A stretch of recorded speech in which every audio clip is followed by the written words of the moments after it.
Hello, hello, hello. Good morning, good afternoon, good evening, depending on your time zone.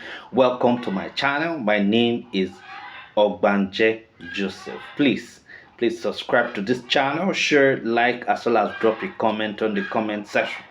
So our lecture today is titled World Bank IMF. The World Bank and IMF role in African regional development efforts. The World Bank and IMF role in African regional development efforts. Now, the World Bank and IMF were created in a meeting held in Bretton Woods, hemisphere in 1944, and thus they are famously known as Bretton Woods institutions.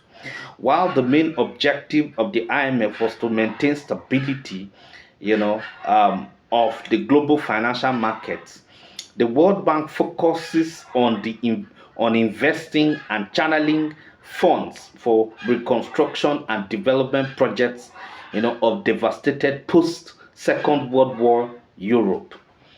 Since their establishment, the functions and scope of the two organizations have been evolving. For IMF, implementation of the flexible exchange rate that that most of the countries adopted during the 1970s and 80s, and regional monetary arrangements, like European monetary system created in 1979, decreased its role in international macroeconomic policies, limiting its functions, to poor countries in the developing world, mostly in Africa and Asia, which were not credit worthy as commercial banks believed. Okay. Moreover, since the US wanted to have direct control over the Europe's reconstruction funds, the funds were moved to the Marshall Plan. Now, the World Bank then focused on assisting development of the developing countries. Now, the programs, loans, and operations of both the World Bank and IMF then ended up in developing countries, mostly Africa, Asia, and Latin America. Now, let us look at the role of World Bank in Africa's regional development efforts. Now, the World Bank was established in 1944, as earlier noted. The original aim of the initially International Bank of Reconstruction and Development, IBRD, and later World Bank, was to provide financial mechanism for rebuilding Europe after the Second World War. However, since the US wanted to have direct control over the reconstruction funds, okay, the funds were moved to the Marshall Plan. The World Bank then focused on the development or assisting in the development of the developing countries in the following ways. How were they involved in the development of the developing countries? Okay, number one is the provision of zero to low interest, interest loans and grants. Okay, number two, offering of trust fund partnerships, with donor countries. Number three, offering of policy advice and technical support, to the African countries. Now, number four, infrastructural development. Number five, good governance and anti-corruption. Number six, the fight against hunger in Africa.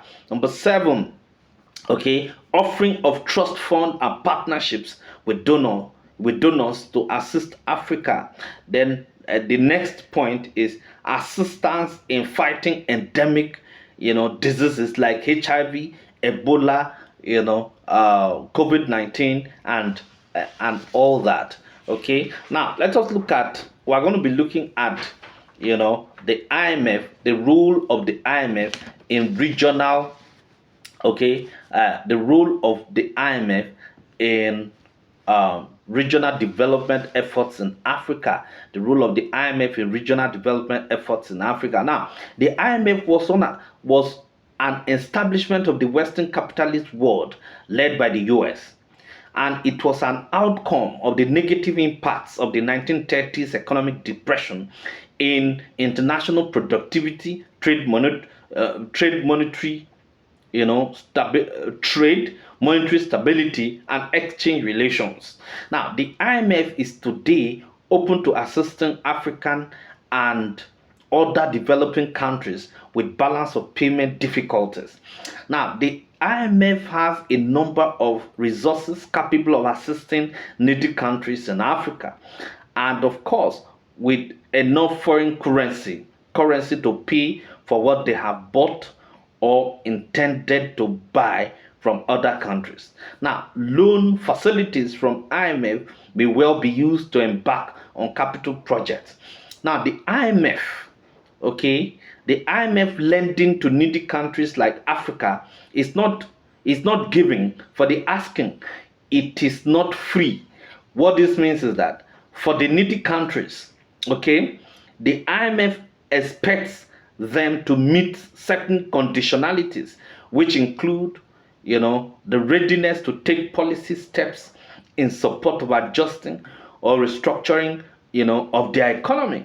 Now, the loan conditionalities include the valuation of national currency, wage freeze, wage freeze and retrenchment of workers, removal of subsidies and deregulation, commercialization and privatization, trade liberalization, and of course, removal of subsidy and the review of interest rates.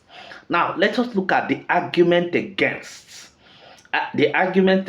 Africa's regional development efforts of the IMF and World Bank. Okay, now the presence of the World Bank and IMF in developing countries dates back to as early as the 1960s, when many nations in the developing world, like Africa in particular, became independent.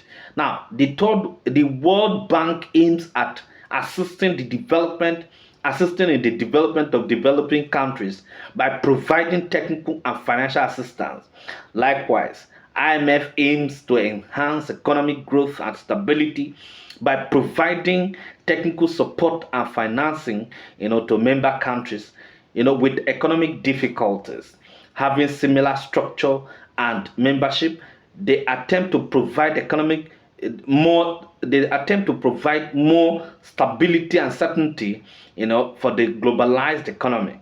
Since globalization influences the developing economies through trade in goods, flows of capital migration of people, flows of capital migration, capital and migration of people, the World Bank and IMF are heavily involved in the process. Now, how does the World Bank and IMF assist in Africa's regional development efforts? Okay, number one is the institution. Now, the institutions were designed and dominated by the West to serve their interest and not the interest of Africa.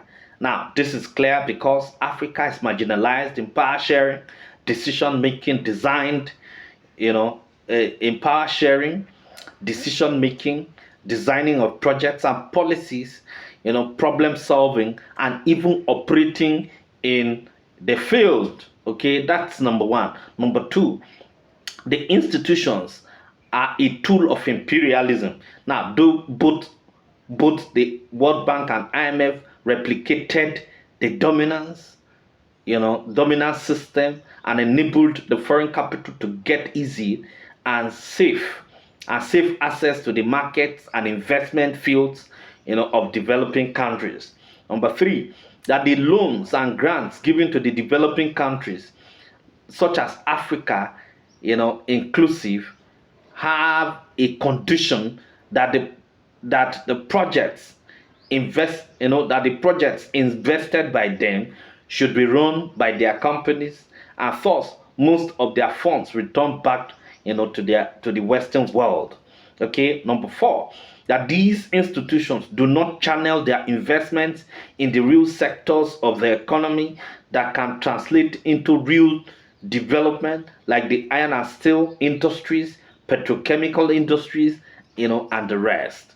Okay. Number five, the structural adjustment program was a disaster to Africa because it resulted in slow growth, high poverty, lower incomes, increased debt burden, low human development indicators, and of course, deteriorating social services such as healthcare, water, and education. Okay, now the next point is that is number six. The policies of the IMF and World Bank have succeeded in making some people super rich and others absolutely poor. Okay, number seven is that the loans that were gotten from IMF and World Bank have attracted stringent conditionalities that has weakened, the economic freedom and sovereignty in Africa. Thank you very much.